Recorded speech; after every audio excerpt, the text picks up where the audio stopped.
Hi friends, I'm Rajnikant. Welcome you to my YouTube channel Sumanth Digital English Tutorial Videos. Dear guys, आज मैं आप लोगों को English book Hornbill for 11th class students के 4th chapter landscape of the soul, जिसे कि लिखा है नेथली ट्रोबेराय ने, इसके बारे में एक्सप्लेन करने वाला हूं। तो इस पाठ में नेथली ने यूरोपियन और एशियन पेंटिंग्स का कंपैरिजन किया है। तो let's start with the text. A wonderful old tale is told about the painter Wudowsky, who lived in the 8th century. तो 8वीं सदी में रह रहे एक चित्रकार वुडाउजी के बारे में एक बड़ी ही पुरानी और सुंदर कहानी बताई जाती है। His last painting was a landscape commissioned by the Tang Emperor Xuanzang to decorate a palace wall. उनकी जो आखिरी चित्रकारी थी वो एक लैंडस्केप की थी, जिसको कि टैंग एम्परर जुआंगजांग ने राजमहल की दीवार सजाने के लिए बनाने को कहा था। The master had hidden his work behind a screen so only the emperor would see it. तो चित्रकार ने अपने काम को एक पर्दे के पीछे छिपा रखा था, जिससे केवल सम्राट ही उसे देख सके।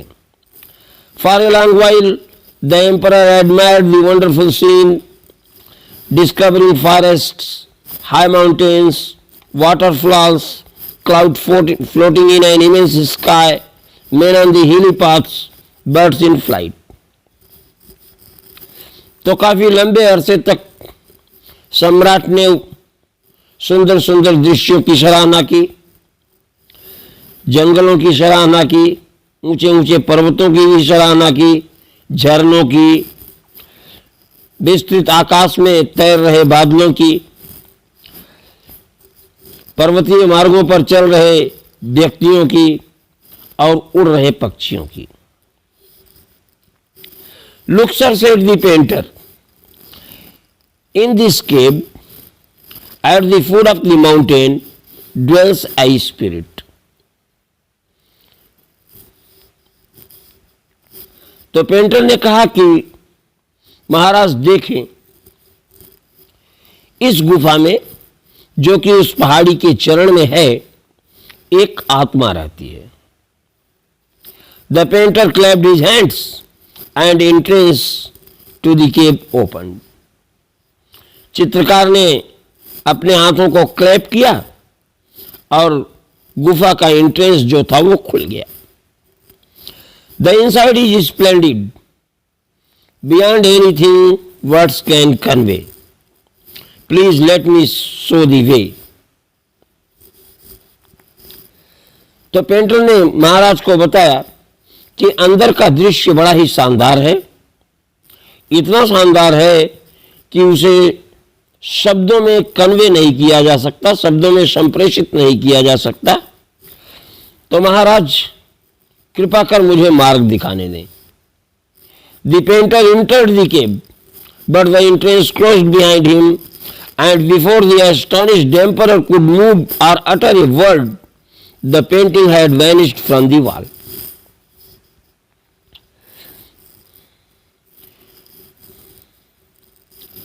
लेकिन जैसे ही पेंटर ने प्रवेश किया गुफा में, उसके तुरंत बाद ही प्रवेश द्वार बंद हो गया। महाराज कुछ चल फिर सकते या एक शब्द बोल सकते, उससे पहले ही दीवार से पेंटिंग भी गायब हो गई। Not a trace of Wu Daozi's brush was left and the artist was never seen again in this world. Wu Daozi के ब्रश का एक निशान भी नहीं बचा और उस कलाकार को इस दुनिया में फिर कभी नहीं देखा गया। Such stories played an important part in China's classical education। तो इस प्रकार की कहानियां चीन के क्लासिकल एजुकेशन में बड़ा अहम रोल निभाती हैं। The books of Confucius and Zhuangzi are full of them। They help the master to guide his disciple in the right direction। Confucius और ज़ुआंगजी जो कि दार्शनिक थे,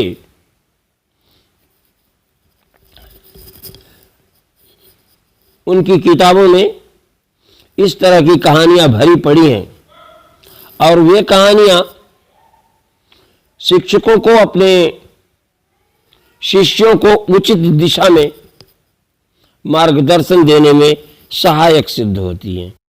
Beyond the anecdote, they are deeply revealing the spirit in which art was considered।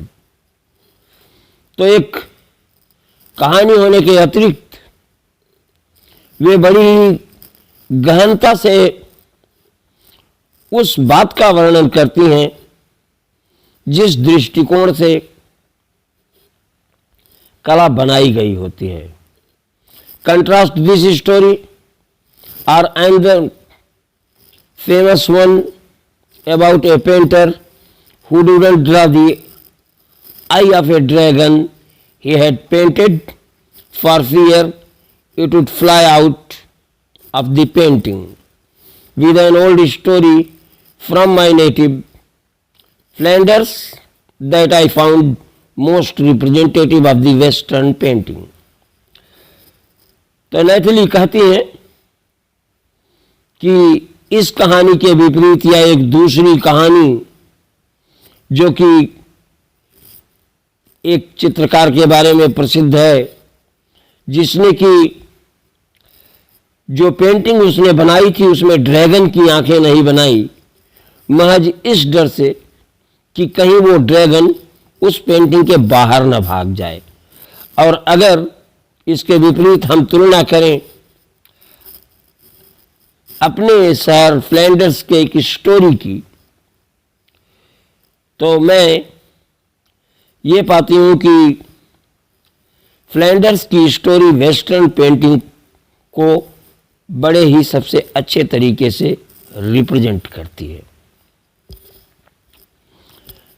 In the 15th century, Antwerp, a master blacksmith called Quentin Massys fell in love with a painter's daughter।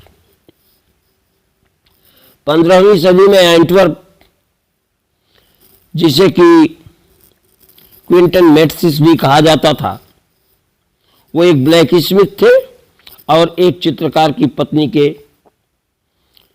प्रेम जाल में फंसे थे। The father would not accept a son-in-law in such a profession। जो लड़की के पिताजी थे वो इस प्रकार के व्यवसाय वाले को अपना सन इन लॉ एक्सेप्ट नहीं कर सकते थे। So Clinton sneaked into the painter's studio and painted a fly on his latest panel with such delicate realism that the master tried to sweat it away before he realized what had happened।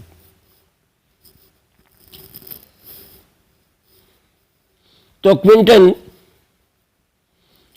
एक बार उसके studio में घुस गए और उन्होंने latest canvas पे एक मक्खी का चित्र बना दिया और इतना वास्तविक वो दिखाई देता था कि मास्टर ने उसे भगाने की कोशिश किया। वो ये समझ पाता कि क्या हुआ था उससे पहले उसने उसे भगाने की कोशिश किया, उड़ाने की कोशिश किया। इनफैक्ट वो इतना रियल दिखाई दे रही थी कि master couldn't understand that it was a painted fly।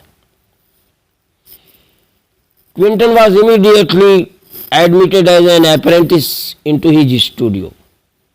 Quinton को तुरंत ही उसके स्टूडियो में एक अप्रेंटिस के तौर पे एडमिट कर लिया गया, यानी प्रशिक्षार्थी के तौर पे. He married his beloved and went on to become one of the most famous painters of his age. तो क्विंटन ने अपनी प्रेमिका से विवाह कर लिया और अपने आयु के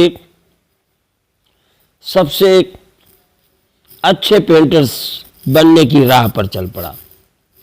These two stories illustrate what each form of art is trying to achieve.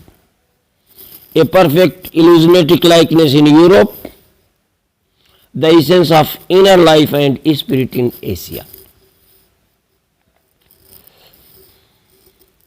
तो ये दोनों कहानियां इस बात को उद्धृत करती हैं कि दोनों जगह की कलाएं किस मकसद को हासिल करने की कोशिश कर रही हैं.